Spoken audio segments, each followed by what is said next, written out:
Hey friends, happy hump day. It's your girl Xaviera, and I am here today to do a special IG live. No, I'm not on IG, Facebook live and YouTube live. One of the things that I wanted to do going into 2025 was to add more value in the content that I bring to the ICC Frens. Listen, I love providing escapism, but I also want to provide something that you can take and use to improve your life in any way, shape, or form. So I met this beautiful soul online and we just connected. She's just a fantastic person, a beautiful person. And I was checking her out and I was like, wait a minute, my friend do financial planning, all these fantastic things. And I said, I'm going to make it my business in 2025 to introduce the ICC Frens who aren't already familiar with this beautiful human being. Just take that opportunity to introduce you all and to bring her on and do something with her where she can share some tips, some strategies, anything that could possibly help us on the financial side of things going into 2025, especially the climate that we live in. So without further ado, friends, I would love if you would join me in welcoming Nadia C. Vanderhall to the Ice Cream Combos. Welcome to the Ice Cream Combo Shop. Welcome to the Ice Cream House. Thank you for having me. Thank you for having me. I'm so excited. Absolutely. I'm excited to talk to you as well. Listen, the eggs, we can't even get the eggs in the stores anymore. I started January 2025 by pulling up all of my assets. How much money do I have in the bank? How much money do I have? How much money do I have in investments? Sure. How much do I have in my 401k? I basically did, when it'd be like, what is it that people do on Google when they be like, somebody's net worth? I did my own net worth. You did it yourself. I did it myself going into 2025 because this climate is something serious. And I just feel like all of us need to be prepared financially for the unknown. Correct. As far as what we're seeing thus far. But before we jump into all that, I would love to give you the opportunity to introduce yourself to the ICC Frens who don't already know you because they should know you. Okay. Know me to the commentary that I add sometimes on the posts. Absolutely. Well, I am Nadia, obviously. I'm a financial planner as well as an educator. The thing that differentiates me from other financial planners is that I create content around personal finance, but I'm not one of those the white guys that talk to that puts down people when it comes to money, the jargon, all that stuff, because I've been there. During the recession of 2010, I found myself laid off, unemployment delayed for 3 months, didn't have a emergency savings, had to tap into my 401k, to now talking about money. I learned about money when I didn't have any money. And that's the thing that I believe that has allowed me to hit a lot of different cylinders, is because I get where people are going. I get people can't save $100. I get it. And I get that everybody is seeing that, eggs is going up. But I'm like, y'all don't see everything else going up? Okay. So yeah, I have a financial planning and education company called The Brands and Bands. And that's what we do, is that we work with people for personal finance, financial planning, but also even budgeting and creating content. So that's some about me. Y'all say that. Yes. Well, I appreciate you taking out the time just to come, kick it with me today and possibly share something that could help, an ICC friend or anyone just watching this video. And if you're watching this video and you're not an ICC friend, what you doing with your life? Other than that. So let's start with something basic. If I am someone who is struggling financially, and I want to turn the tables on that, I want to kind of turn the corner on that, what would be the first few tips that you would give me as far as like just turning the tide as you see the Titanic approaching in the distance? It's going towards the ice to hit it. Yes. Interesting enough, you kind of already gave it away. It's something that I call audit your wallet, which meaning you go pull your own receipts. You go look at to see what's going on with your bank statements. Yes, you have a budget, but do you follow it? The thing that I would tell people to do, go pull the last 3 months of your bank statements, credit card statements, looking to see what you behind on debt, credit card debt, savings and things. Get real with your money. Take a hard look. I know it could be like going back and reviewing those old text messages with your ex and you're like, why did I say that? That is what audit your wallet will allow you to do. You go back and pull those statements, look to see where you are with your money, and then determine, what are my financial goals? Financial goals can be, yes, I want to have an estate plan. Yes, I want to have this, but saying, what are the financial goals that I have within the first, let's just say the next 6 months to a year. Okay. So you pull you out of your wallet, see where you are. What are your goals? And then how can you actually merge the two to create a roadmap to get there? You didn't get to where you are financially overnight. So just knowing that it's going to take a little time to right the ship before you hit the iceberg. So that's the thing I will tell people off the bat, is that get real with what's going on. Do an audit of your wallet. If you're looking at at your bank statements and your budget is not saying that this is what I'm supposed to be doing, you might need to make a budget correction. That is something I have been saying, because I've been seeing the girls talk about just make more money and it'll be fine. As someone that has been in the 6-figure plus club and then spending 6-figure plus and then noticing I'm still in a deficit, no, we do not want to be like America and in a deficit. Right.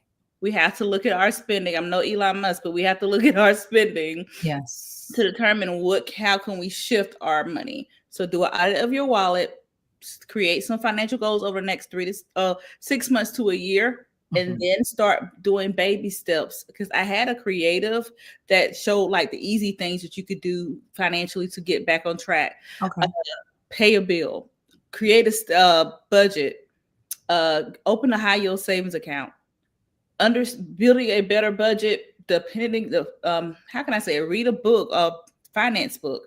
So little things actually add up over time. It's like the compound interest effect when it comes to your habits. Your habits bring your harvest. Okay. So my question to you is, because I am a person who has tried to make a budget several times. And I'm like, okay, I'm going to set this aside for this and this, and for those who may not know, because we don't want to assume that people automatically know what a budget is. Go ahead and just give the financial, from an expert, what a budget is, please, because I will have y'all jacked up. The thing that I have been saying is that a budget can be seen as restrictive, but a budget is simply a plan that you have for your money for the month. Saying, you know how back in the day, your auntie, your mama, and them had the back of the envelope and say, "This is what I got to pay." That's literally what a budget is, but it's more formalized, that you can use pen and pad, you can use the apps, you can use a template, but it's a lot taking you adding accountability to how you handle your accounts and actually fund your accounts. Okay. So you look at who you owe, the people you need to pay. How much money is coming in, and then how much does it cost your life to run? I want people to think about that and retool when it comes to about budget. How much does it take your life to run? Oh, how is it funded? And then what people are doing, I'm seeing, is utilizing vibes mostly than understanding the value of how much they spend, when, where, and how can they actually make changes to be on point with that plan. Wow. I really love the concept of how much does your life cost to run. It hit me in the spirit. I was, okay. I feel that. I am one of those people who make a budget and I'm like, okay, I'm going to spend this set amount. And willpower is not my strength. It's not a lot of people's strength. Yeah, so I'll say like, 200 for, my personal spending. And then I see something that's 250. And then I'm like, well, it's okay for me to just pull it this time and I'll put it back. And I think listen, this is my testimony. I need to let I'll put it back people know. We don't put it back. No, you don't. If you are standing somewhere or anywhere and you think to yourself, I'll put it back, let me be the first to tell you. No, you won't. No, you won't. No, as someone who loves you and wants the best for you, I'm telling you, no, you won't. We No, love you you, won't. but no, you won't. No, you won't. Mm-hmm. Um, so yeah, so I like how you said that a lot of times the mentality of a budget is restrictive, but changing, I really love the whole mindset of how much does it take to run your life. Mm-hmm. Speaking of a budget, how much money or where would you tell someone to strive for or to start with an emergency fund or an emergency? The fact that you are laughing, I already know I'm setting myself up. But an emergency fund. Posted about this. I legit just posted about this earlier. I missed it. See, I was picking my baby up from school. Because you know I'll be on top of your stuff. Yeah. Just like just a starting spot because some people feel like I remember there was a time where I was robbing Peter to pay Paul and then I Mm-hmm. would spin the block and rob Peter again, Because right? neither of them have it all. So Peter and Paul don't have it. They don't. No. And I was having to rob Paul after I robbed Peter to get the money back to pay Paul back because he had fronted me the money. It was just bad. It was bad. And I was thinking to myself, in a situation like this, how on earth am I supposed to be able to save something? You get what I'm saying? It was like I was barely making bills. Like somebody filled my testimony where I had to sit down and decide if I want lights Like, this month or if I want water this month. You know, I've seen some real dark times, okay? yeah. And so what do you say to the person that's like, I'm unable to save? I don't have enough coming in where I can put money in a savings. The logic around emergency fund is that you're supposed to have 3 to 6 months savings. Babes, people can't have. What was the stat that I put over on Threads earlier last week? Is that 7 out of 10 people can't handle a $400 emergency. So you're telling people to take 3 to 6 months of what they usually would spend on base things and have that in a savings account. People barely can find 15, 20, 30, $40 to save, and you want them to have 3 to 6 months. A thing that I would tell people, the first step is to understanding, again, going back to how much it costs your life to run, but layering it down. How much, what are the bare necessities? Rent, utilities, gas for your car, food, the things that layer of how much it costs your life to run, and base that to be your focus, your fund focus, meaning this is how much I need to have to run my life for this month. Then take a step back to saying, okay, this is what I need to save towards. The 3 to 6 months can seem outrageous if you're not understanding what's going on with your account. So at least saving 1 month of expenses within a high yield savings account is a reason why I'm saying this. The reason why I'm saying because comparison to a regular savings account, a high yield savings account is going to pay you interest as you save. The more you save, the more you get paid back. Versus a regular savings account that's going to pay you nothing. Right. But after you do that, I want you to go and look at your budget after you done audit your wallet and determine this is what I have left for the month. So how many this happen? You look to say this is the bill that I want to prepay towards emergencies. So Okay. I can prepay $15, $20, automate that. So it's like set and forget it and you can't touch it. And then Okay. let it build up. The reason why I'm saying this is that if you know that you have to have $2,300 and you have it, let's just divide it into what you can save on the month. That's going to allow you to let you know how much backtracking how long it's going to take you to save towards that. Okay. You have that month and you have that formula, you're better able to save those 3, 6, or even longer months towards savings because you have to figure out what formula am I going to use to make this happen because the math ain't already mathing when it comes to my day to day. So how can I save for emergencies? When you break things down to chunks, you're able to see and give change to right the ship. So Okay. that's what I would say. And another thing that I have been saying too, don't just have an emergency fund, have an emergency plan. That's like a SOP. So Ooh, I a get laid plan. off and I know the severance is only a couple months. Is it enough for me to handle how long? And then whenever it runs out, what am I going to do next? Is unemployment going to be enough to fund this house off of that base number? Or am I going to have to pull from those funds? A lot of people say to save 3 to 6 months, but what happens when you in chaos and you can't keep calm? What am I going to do? What's the procedure? Like Lotto Right. says, What's the procedure? What am I going to do? That has been something that I learned from my own instances going through layoffs and all kind of things and medical bills and things that happen with me and my clients is that if we understand the funds, how do the funds function in case this happens? Yes. And a lot of people, I think, who is that? Chevron has laid off 20%. Meta has been laying off. The layoffs are still happening. I don't care what Tupac Fiasco says. Things are still happening. And people need to understand this. I only have some. The sum is still going to increase your sum as you go along. So I would rather you have $400 just in case you do get laid off versus you having zero and then trying to figure out to go to get a payday loan and then you got to pay back 350% on that $400 that you had to borrow. Now, when I was seriously and deeply entrenched in the trenches, girl, I used to use tax time as a way to kind of leverage, just to kind of get on my feet a little bit, right? Because I was a single mom. I had 2 kids. I'm talking about rubbing 2 pennies together, trying to make $1 out of 15 cents. And, tax time, listen, those kids get on your nerves all year long, but that earned income credit.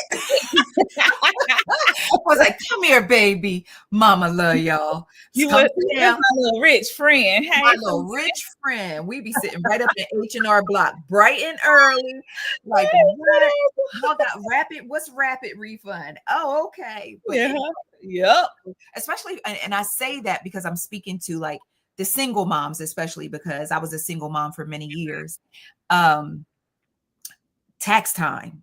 I know when they cut you that $2,000, $3,000, sometimes $4,000, $5,000 check, you feel like you want to put a mink jacket on and start walking with a little dip in your step. You want to, and I'm speaking from experience. This is no shade to no one. Oh, honey. My mindset was now I can get everything I wanted. All the things I have been waiting on. Now my mentality is, because when I got my taxes recently, my mentality was, I'm going to pinch this off the top for me to go eat at Papa Do's. Honey. And everything else is going into my savings because I felt like that was one opportune time that I know that I would be able to come into a lump sum of money that I can sit to the side and start that process of padding and security. Because a lot of times savings becomes a security blanket. It does. It's like a warm hug on a cold day. So warm hug on a cold day. Yeah. So, it's so that is one thing that I thought of. I was like, I gotta bring something to the table and tell Nadia I know a little something. I can tell a lot of something. You know a lot more than what you think you know. Girl, only because everybody who has been in the trenches know a little something about financial planning, even if it was an unplanned plan. Okay. Thank you. That's what I want people to think about when it comes to financial planning. Yes, it's about having a sounding board about your money, but you're doing better than what you think. And something that you brought up, and I'm glad that you brought that up around tax time. I just made a thread on that over on OL Threads. Please tell people how they can follow you on Threads, because I want people to just, I put my handle of Envy Knows. I'm Envy Knows on Instagram, Threads. I don't really go on Elon's internet, but even TikTok as well as YouTube. It's Envy Knows. My Envy Knows. I don't know, where did I get that from? My friend said, my friends used to say I know everything, it seems like. But when it comes to tax time, I have, like, you usually hear people saying about budgeting, having a 50-30-20 rule. I have the 30-30-30-10. 30%. Hold on, I'm sorry. I'm in class. I don't know what y'all doing, but I'm in class. You have 30-30. Yeah, 30-30-10. 30-30-10. Okay. 30% goes towards your savings, like you were talking about with a high yield savings account. 30% goes towards your debt, and 30% goes to future expenses like gift cards and things. And the 10% goes to treating yourself. Okay. And even if you don't want to do all the ratios, that you have to understand the reality. So before that check hits, that wire gets tapped, looking at what's going on with your money. Are you behind on any debt or any credit cards? Any credit cards you need to get caught up on? How's your savings looking? What are things that you need done in your home? And then even you can go ahead and save that save up method of having a month saved. So whenever you do get that, you could take it, that check how much you get, and split it up between a ratio or align it to that reality. Even if you're getting $400, that $400 in a high yield savings account is going to be a lot. But also that $400 for paying down a $500 credit card and then taking that $100 and putting it to either split towards a high yield savings account or split it to get you a gift card to handle the day to day, like going to Costco's and stocking up on stuff. So it's about understanding where you are financially, and whenever that windfall, like a tax season or anything like that comes, that you're not like, oh, let me just go ahead and put all this money on a zebra. Or what are people saying about with Cowboy Carter? Yeah, I got my taxes. Tell Beyonce I said come here when I go to Cowboy Carter. Like, no, you can't. I even said that if you want to go to Cowboy Carter, you're doing something for yourself, but you're also doing something for your future self. I just don't want people to blow it. I want people to build from it when it comes to their tax season. Yeah, absolutely. Now, you have mentioned a high yield savings account several times. That's for the people, Rusty. Yeah. So for people who really don't truly understand, I know you touched on it a little bit, a little earlier, and basically the difference between a standard savings account, and this is what I also tell people when it comes to investing, because I want to talk about investing a little bit. Like with investing or a high yield savings account, when you put your money into a regular savings account, what you put in is what's going to be there when you come back for it. Yep. If you put 20 in, when you come back, you're going to have twin. That's it. 20 and 1 cent. Yes.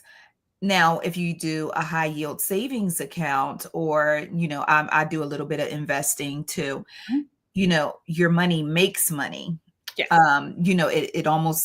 It may be pennies on the dollar, but at the same time, I would rather put $20 in somewhere, come back and it's $21 instead of coming back to another $20. So I don't know if you actually want to recommend certain institutions, or, can you just kind of guide some of the friends to where they may be able to secure a high yield savings account? High yield savings accounts usually happen at banks that are not the big box banks, such as where I'm located in Charlotte, North Carolina. It's two popular banks that we have, Wells as well as BofA. I'm trying not to be, but they usually don't have the high yield savings accounts. They have like the 0.1, like 0.1 like cents. They have traditional savings accounts. But whenever you hear the Ally, which I really love, Markets by Goldman Sachs, American Express, I don't even want to call Capital One because they made me shame recently. Those type of institutions do offer up the APY. APY is the annual percentage yield, meaning that is how your interest is calculated. I recently saw someone say, oh, I had opened a high yield savings account, but I didn't get paid anything. Right now, Jerome and his house, which is the Federal Reserve, are starting to cut interest rates, which is cutting into that APY that we used to see. I had a high yield savings account when it was 1.5. Wow. Percent, because I still believed in it. Because even if it gets cut down to 3%, it's still more as you save more. You get paid more back.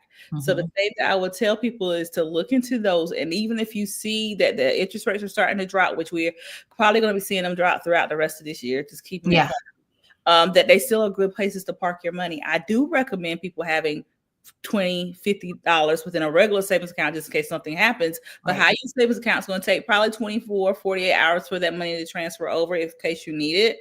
But I still believe in high yield savings accounts. So it's like the more you save, the more you paid. But I called out the person that say, oh, I didn't save, I didn't get anything back. How much did you put in it? And another thing, I don't want people chasing the rate. That is something I have is that I noticed that Ally is still hitting at 4, but I have markets and it's dropped down to 3.8. Listen, it's all the freaking same. It's all the same. It's going to level out all across the board sooner or later. Yes, it all levels out. It's just about the intention and the implementation when it comes to saving in those accounts. Do you recommend credit unions? I do. Okay. I say in that, and I'm saying that with a straight face, depending upon the glasses. I am telling you to look into credit unions right now due to the fact with what we're seeing with institutions. And key. I hear you loud and clear. I hear you loud and clear. And even with Toupee fiasco trying to go against the FDIC and other entities, I would still tell people to have, like, you have multiple bank accounts, split your money, like kids fighting between banks. Don't just have a traditional bank and all your accounts are there and then something happens and you can't get your money. Split it and put it into a credit union or another account or another bank, so you'll have that, and just in case something happens that you no matter the notes, that you're able to still get your money. Because I know a lot of people when Capital One went on the fritz and they couldn't get their money and bills was due, and yeah, or that day that B of A. That happened at Bank of America too. You know, just the idea, I don't even want to go down that dark road, but just the idea of swiping a debit card and the whole thing shut down. Oh, that would just, listen, and just to be on the super safe side, put a little something in the Crown Royal bag. In the Crown, it has never steered us wrong. Put a little something. Keep some cash in this season. If I'm doing my head like that, please keep some cash, because just a little something in the Crown Royal bag. Just a little something. Keep it under the mattress. Keep it in the shoebox under the mattress. Keep something. Don't put all your money there, but just some, just in case something shakes out. Yeah. Just a little something. Let's talk about investing a little bit. I got into the stock market. You know, I mentioned it before on the Facebook page, and my plan, maybe you and I could do something together, but my plan was to eventually sit down and give the ICC Frens Investing 101, because I got into the stock market during the pandemic. I kept everyone talking about this one particular app, you know, because we're not doing free promotion today, but we'll do it privately. But especially with apps, I get paid for them. Nope. Yeah. So everyone was promoting this one particular app and just saying it's so easy. You already know where I'm going. And like, it's so easy to invest. It's so easy to invest. And I'm like, man, and I'm like, I don't want to, I get FOMO. I don't even want to miss the boat. And because I don't want to look back and have hindsight and like, oh my gosh, if I had whatever. So a few times I downloaded the app. I got scared halfway through because they started asking for sensitive information. You know what I'm talking about? So I got scared and I left. And then I thought about it and I said, the position I'm in right now, even if they were to try to get me, they ain't gonna get nothing. So let me go ahead. You can steal my social all you want and go down there and get embarrassed down to the credit people. You can go ahead and get embarrassed. So I was like, no, I'm gonna go ahead. It was like 1 o'clock in the morning, Nadia. I was like, I'm gonna just do it. I had saw another person on Instagram like, oh, I this and screenshot I made, you know. I was like, all right. It was one of them parlays. It was one of them parlays during it.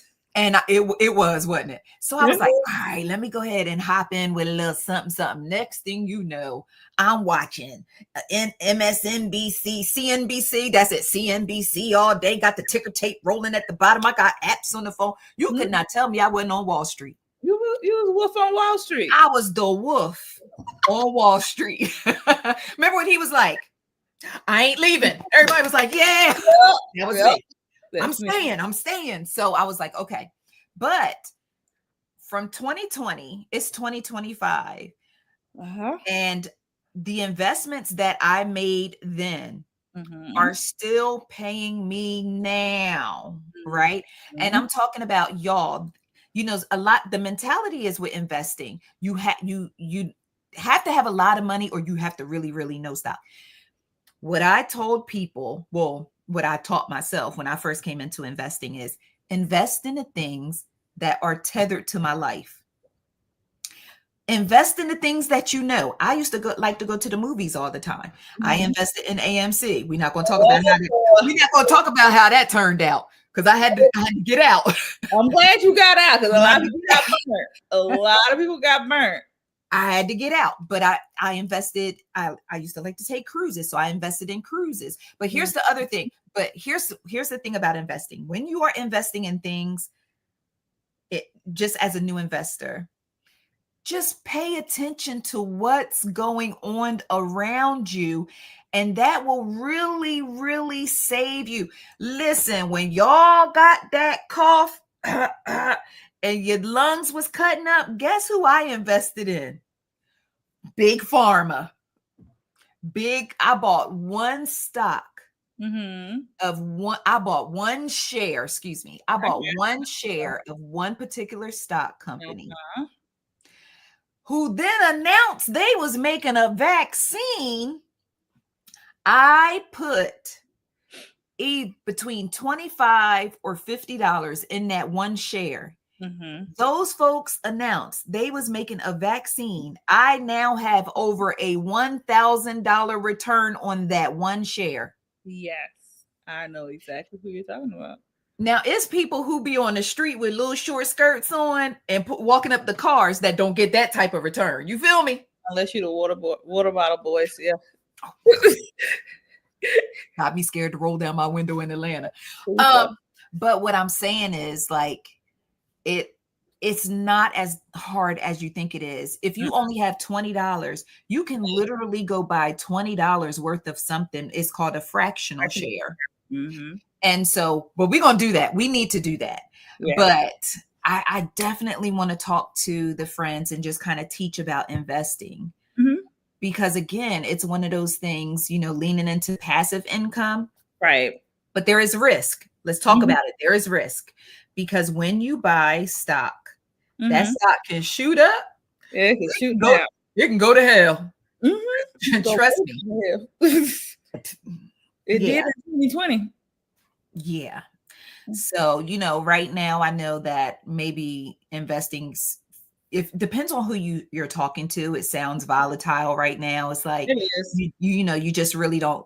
But one tip that I heard, and I want to get your opinion on it, is one tip that I heard was to invest in the companies who loudly joined what you call him, Toupee Fiasco's cipher, the people who was real loud.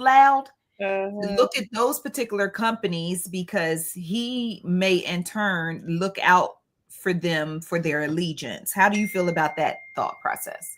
May in turn.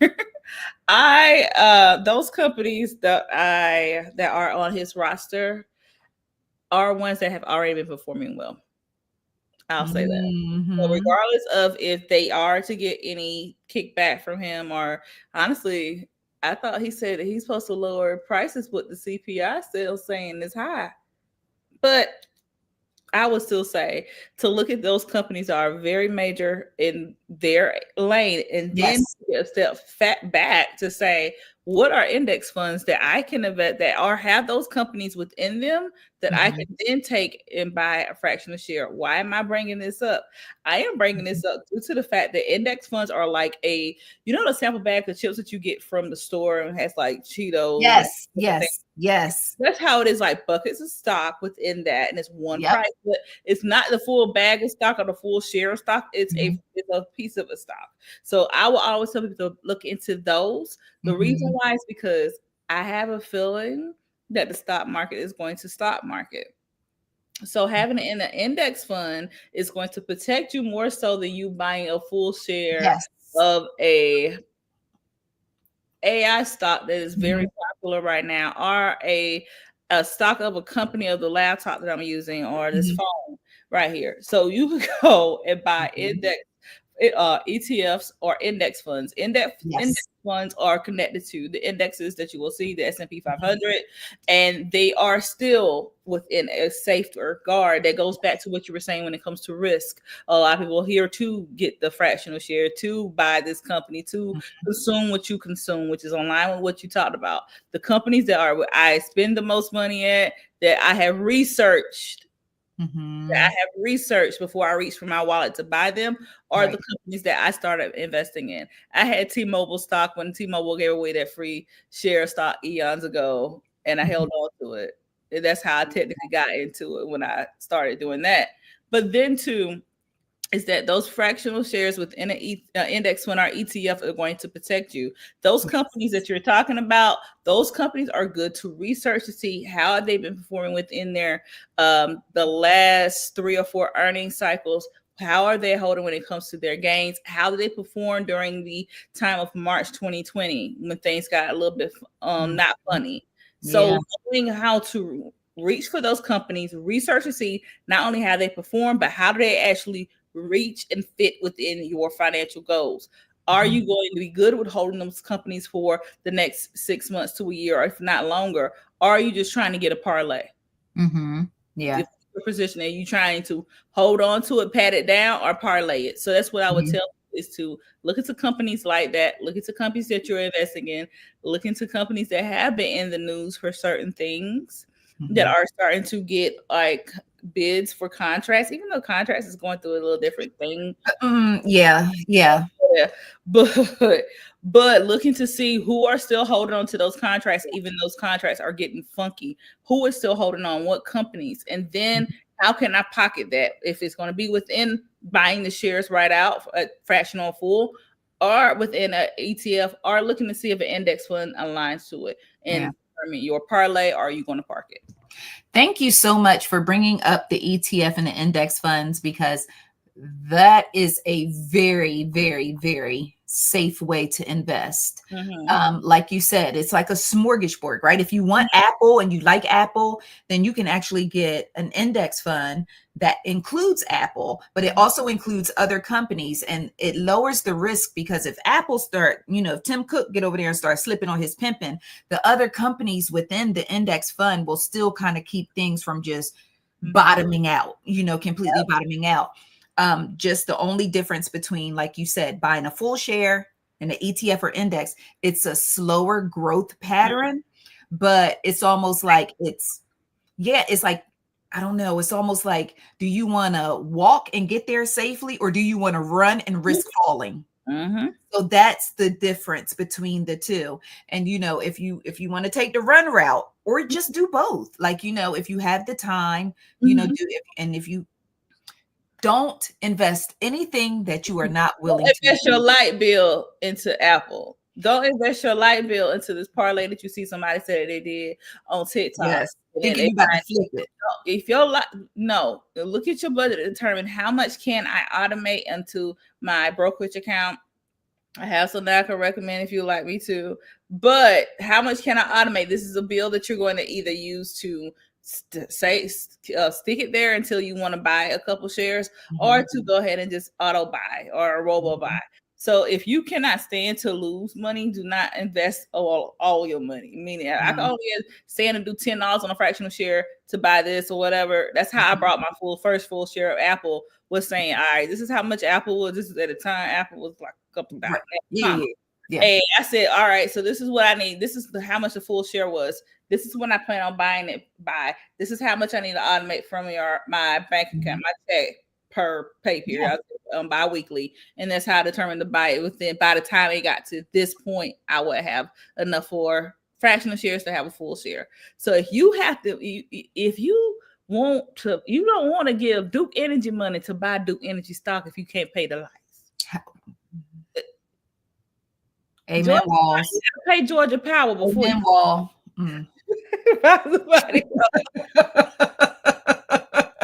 Amen, Wall. Amen. Amen to the wall. Amen to the wall. Yeah, it's funny. One time I know I thought I had to lick, because you remember all the, and I know you remember all the conversation about electric vehicles, right? And in order to make electric vehicles, what you need chips. I went and invested in all the companies that make chips. Okay. And then they announced that it was a chip shortage, or they couldn't get the chips over here, and child, the money that I lost. Because what happens, stock goes up and down based off of people investing in. If there's something sound hot, it runs up, like GameStop. Oh, remember the GameStop? Oh, I was in the middle of that. Oh, that was so good. That was a saga. They made a movie about it. Yeah. But wait, the whole GameStop, when the public feels like something is hot, everyone invests in it, and that runs it up. Right. But when people see something going wrong, they pull out, and that's when you drop. When the stock Mm-hmm. drops and you lose whatever you earned it. Oh So I try Lord. to get in before it pops. You got to get in before it pops. And another thing, please, people, don't just leave. I saw someone say they checked their brokerage account 13 times the other day. Make a watch list outside, like on Google Finance, Yahoo Finance, of all the things that are within your brokerage account, so you don't have to watch the account value. And a lot of people do not know, and this makes me sad sometimes, that your 401k and IRA are attached to the stock market. The amount of people that I got around March 2020 freaking out around what's going on in their 401k because they didn't understand it's connected to the stock market. It made me sad. Yeah. I'm trying to remember when I realized. I think it was once I started investing. I was like, wait a minute, mutual fund. Wait, hold on. Wait, this all connected. Yeah. I felt like Hassan Johnson when he was like, oh, from The Wire, when he was like, oh, yeah, that's how I felt. Yeah. But yes, it is definitely all connected. Wow. Yeah. So if you're going to invest, try to invest smart. Do your research. Please. Link up with Nadia. She will help you because you see me. I'm like, yo, y'all, we got to. Nadia, like, hold on. Oh, wait. Yeah. I'm like, yo, we got to get it. We got, Who said get it? But just don't get it. Yeah, but you got to get it smart. Yeah. So you don't get it and lose it. Yeah. But I am. It's definitely something that can be fun. Actually, it can be fun if you have. Now, this is after we get to the point where we already got our savings, we already got our high yield account, we already got all of the foundational things that we need. And then you can say, okay, how can I take my money and let my money make me money? Yes. And that's when we get around to that part. Yes. Yeah. But if you down bad, like how I used to be down bad, don't, this ain't what you want right now. No, we got to fry bigger fish right now. I will tell people, out of the 80-20 rule, I want people to save more so than invest the 80 and save the 80, invest the 20, because right now, it's uncertain out here with these tariffs. Yes, it's about to get real goofy. It's about to get real goofy, and that's why I have you here. Okay. That is why I have you here, because I want all of us to be okay. There is nothing has kept me up more at night than worrying about money, or worrying about not necessarily worrying about the finance of it all. Because some people just worry about money, but I worry about surviving and being able to provide and keep a roof over my head. And I just want to circle back to something that you said earlier when you were talking about prioritizing once your money comes in, prioritizing what needs to be paid. And when I was deep in those trenches where I had to, play Russian roulette between my utilities, the one thing I always paid first was my rent. Yep. Because I was like, we can be in here with a campfire, candlelight dinner. Okay. But we need to have a roof over our heads. Correct. And so even now, living out of my PTSD, as soon as my money comes in, the first thing I pay are the utilities, the car note, because I need to be able to get where I need to go. My husband takes care of the mortgage and everything, but I take care of the essentials, the things that I won't be able to survive. Okay. So just, I know that sounds like, girl, yeah, who don't know that? But you'll be surprised if we end up in a time where we got to start picking and choosing again. You know what I'm saying? So I'm just saying that to just, I guess, number one, just let people know, like, if you are somewhere struggling right now, I get it. I get it. I've been there. Okay. Because a lot of us are just 2 days and one missing paycheck. From one paycheck can wreck your whole a long time. Yes. Absolutely. Because if y'all here coming to the stage, ice cream, be like, hey, mind your business. I'm waiting for the place to reopen. Mind your business or contribute. That's right. Mind your business or put in the pot. Exactly. Yes. I want you to tell everyone how they can connect with you to further discuss their finances or to further plan investing, all Mhm. the good things, because just talking to you, anyone who watches this video or watches or who is watching this live Mhm. can tell you are that girl. Okay. And there is one thing that when you need help, talking to someone who understands, like Mhm. you said, instead of talking over your head or talking to you like, well, why you don't have this or how Yeah. come you didn't know that, it makes a huge difference. And it gives you that confidence and that security to Mhm. it, and it makes you easier in your vulnerability, because financial insecurity is a level of vulnerability and stress that a lot of us People don't want. Yeah. live and we don't want it. So I just appreciate you for being who you are, and just even for making this conversation easy with me, because I'm about to start telling y'all about the time I had to steal the That's green beans what out of I coconut. used to say though is that my sessions are usually like, yeah, I'm looking at your money, but like it's unpack. I'm like, oh, Yeah. whew, because it's Mhm. a lot of people understand the money part of it, but the mentality and the emotion and the behavior behind it. Like, Mhm. one question I ask is, "What's your origin story with money? What was your first thought or relation or ideal or memory when it comes to money?" And oftentimes, it's people like, "Oh, when we didn't have this to eat, and why we didn't have this to eat, or Mhm. we didn't have this to, or I couldn't do this or whatever."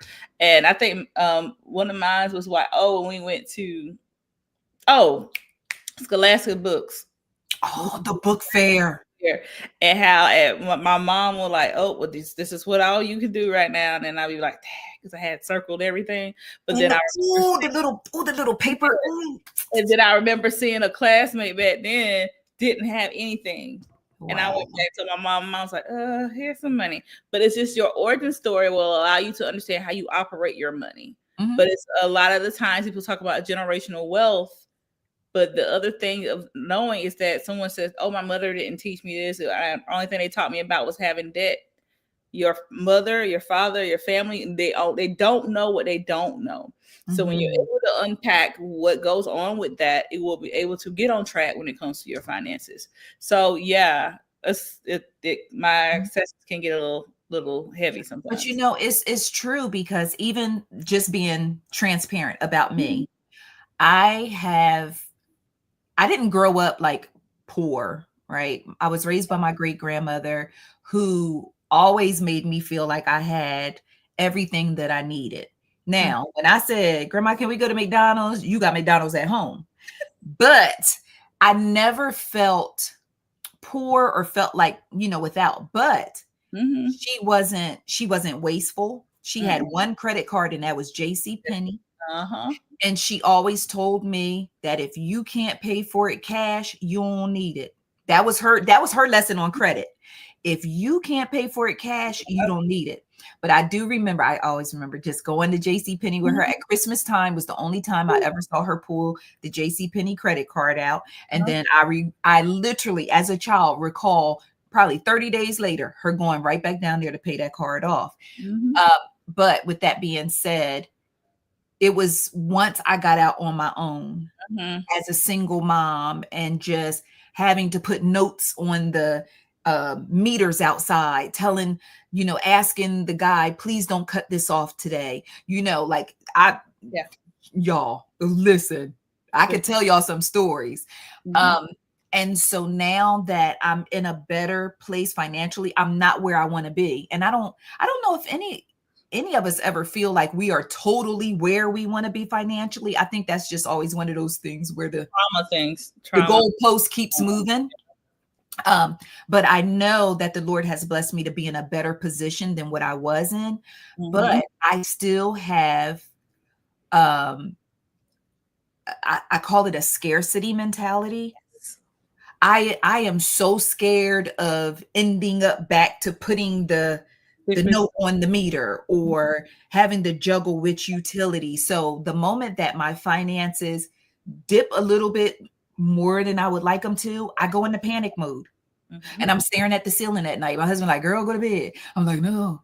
He was like, why is you worried? Like, we good. I'm like, no, but listen, what I'm saying is, so it is it's a PTSD of sorts. Mm-hmm. And I know I'm not the only one, because I can tell by the way you nod in your head that you done talked to some other people. So you're not alone, Therapy is on Thursday at 7. But what I'm saying, I just want people to know that it doesn't have to be that way always. It may be hard, but y'all talk to Nadia. She'll help you. Talk to her. Yeah. Call me if you want to cry. I'll cry with you. Yeah. But okay, so tell people how they can connect with you, because I'll ramble all afternoon. It's okay. My website is thebrandsandbands.com. I have a newsletter called the Fumbled to Funded, which comes out once or twice a month. That talks about current things that goes on with money, and then how to actually figure out your money, because it talks about if you fumbled it, here's how to become more funded. On social media, mostly on Envy Knows, as well as I have a blog on my website, but I'm also always accepting clients for financial planning as well as for budget and cash flow planning as well. Okay. I appreciate you so much for coming and kicking it with us today. Thank you for having me. So I think I want to do something like a little more private, where people can actually like ask questions and engage. Would you be down to do that? Please. Okay. Yeah. All right. So we'll go ahead and set that up. But just thank you so much for just taking out the time to give us some words in these dire times.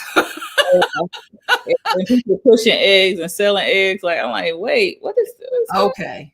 I saw a meme where this woman had a refrigerator full of eggs, and then she on the counter, she was like putting them in baggies, and she was like, I ain't choose this life, this life chose me. And I was like, Lord, not out here selling eggs on the court. They're pushing the other eggshells. Pushing the other eggshells. Yep. But yes, so have a fantastic day. Thank you to all the ICC friends who tuned in this afternoon, whether you are watching on Facebook or YouTube or wherever else you are watching this live stream. But Nadia, we thank you the most. Have a beautiful day. Bye. All right, bye-bye.